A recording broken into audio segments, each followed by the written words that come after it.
Thanks for coming out today. Are you guys familiar with the U.S. Sanitary Commission? No, not at all. It was an organization that was started in June of '61 out of necessity after Abraham Lincoln calls up for 75,000 more volunteers. There were only about 16,000 men in the Army at the time. So when they called up these 75,000 more men, it overwhelmed the Army. And so what had happened was these guys would come into camp, some of them from places just like here in Gettysburg, who they were farmers, and they were exposed to many other diseases and other men in the camps. They were overcrowded, and so disease started becoming a very big problem. And so news gets out to the families that, hey, your husband or your son, they're in these terrible conditions. So women back home do what they do, and they started sending cakes and making pies and turkeys, and they were sending them all to these camps.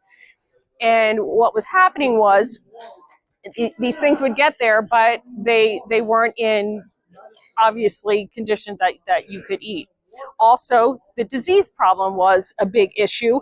So the Sanitary Commission was organized out of necessity for these reasons. They would send doctors who were agents into these camps, teaching the soldiers about what we call basic hygiene, making sure that they were changing their clothes on a regular basis, making sure that they were bathing, airing out their tents, changing the straw within their tent, making sure that their food was cooked properly and disposed of properly, so you wouldn't have these little guys coming around, and the flies would come around, and so it would just spread more disease.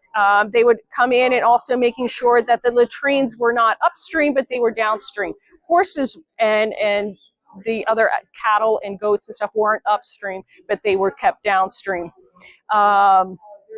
They would also, that was one part of the Sanitary Commission, they would also have general relief, where they would supply all of these types of things. Basic things as, women back home would knit socks and scarves, and they would make shirts and pants and blankets, comforters.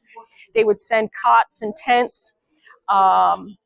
They would also supply all types of foods, what the soldiers might need. They would also supply medical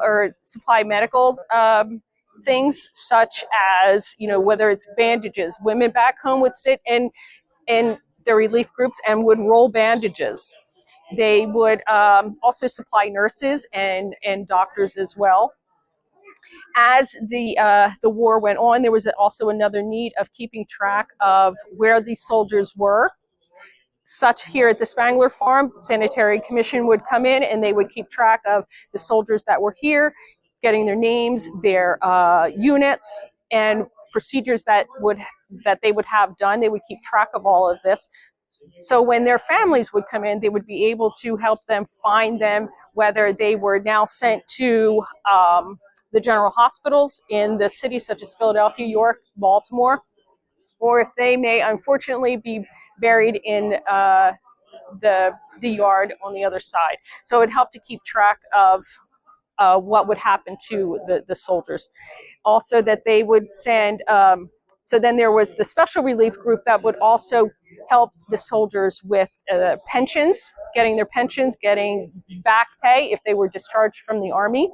It may be difficult for them to go through this process. They may not be able to read or write, and agents from the Sanitary Commission would help them through this process. So whatever the need arose, the Sanitary Commission did everything that they could to make sure that these needs were taken care of.